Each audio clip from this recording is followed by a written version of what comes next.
नमस्कार साथियों। बहुत दिनों के बाद मैं एक और वीडियो आपके लिए ले पाया हूँ। पीछे के दिनों में थोड़ा ज़्यादा व्यस्त हो गया था। आज मैं जो वीडियो लेके आया हूँ वो है पितृपक्ष के ऊपर। जो पितृपक्ष आज से शुरू हो गए हैं और ये 17 सितंबर तक चलेंगे।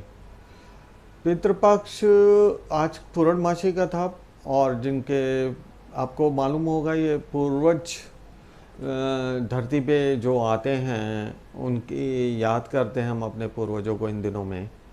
और ये सब जो तर्पण और हवन कीर्तन जो होता है वो इन पूर्वजों के लिए होता है।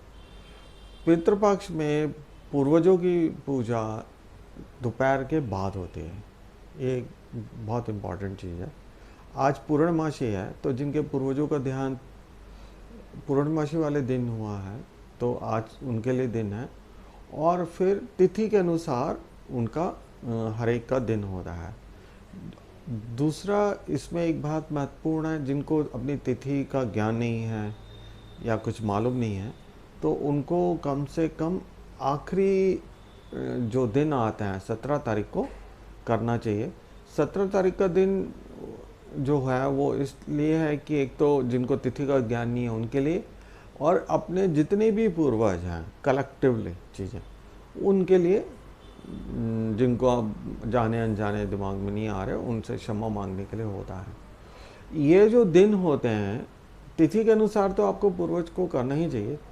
वैसे डेली भगवान को अपने पूर्वजों को आपको याद करना चाहिए। तिथि में तो विशेष उनके पसंद का भोजन वगैरह बना के ब्राह्मण को धर्म स्थानों में दिया जाता है दान दक्षिणा के साथ। ये जो 15 दिन हैं सबसे अच्छे दिन इसलिए माने जाते हैं कि कुंडली में किसी के पितृदोष अगर हो तो वो उसमें बहुत लाभ करते हैं।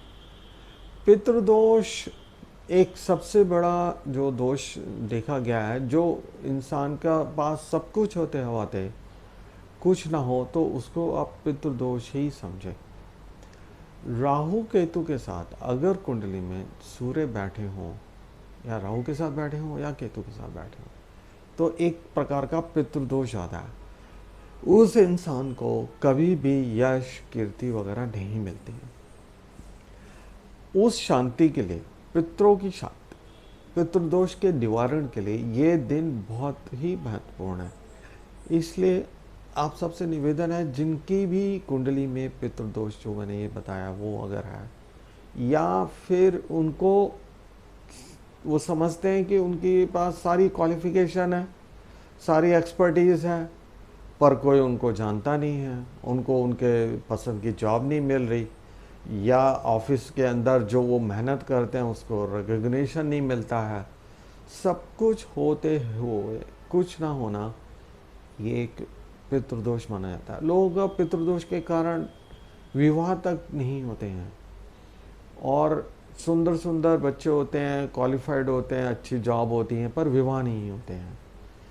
मेन कारण उसका पितृदोष माना जाता है एस्ट्रोलॉजी में। और ये जो दिन है बहुत ही महत्वपूर्ण है, कम से कम ऐसे लोगों के लिए जो परेशानियों में हैं और वो शांति और प्रॉस्पेरिटी चाहते हैं।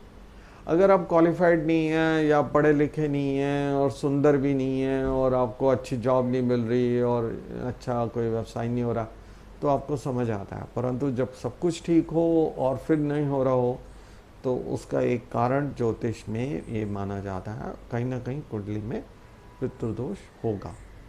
तो आप सबसे निवेदन है, अगले 15 दिन शांति से भगवान को मन स्थिर करते हुए काम कीजिए। इन दोनों में कोई भी नया काम करना वर्जित होता है। कोई नया प्रोजेक्ट मत शुरू कीजिए, नई जॉब अप्लाई मत कीजिए, कोई मकान दुकान वाहन कुछ मत खरीदिए।